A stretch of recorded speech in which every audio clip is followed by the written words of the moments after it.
In this video, I'm going to show you how to add BTCUSD in MT4. Now, the first thing you have to do is sign in with a broker which supports cryptos and BTCUSD, or of course, Bitcoin. Now, to do this, let me actually show you how to check if your current broker supports it. You want to go to the top left and click on View and then Symbols. Currently, I'm signed in with MetaQuote's demo, so MT4 demo account.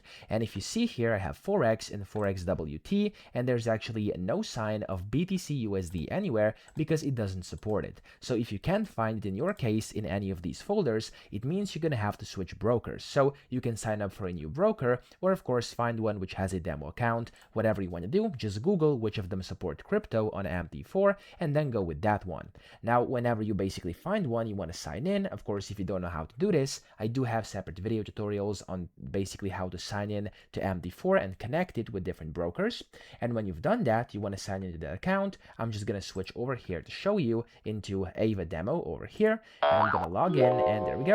Let's pretend now this is like a broker which supports crypto because it does. Then you want to go to View, click on the symbols, and from here you'll be able to find there's going to be cryptos, cryptocurrencies, whatever. For me, they're down here, so CFD crypto. If I extend this, I can scroll up and I can find BTC USD over here.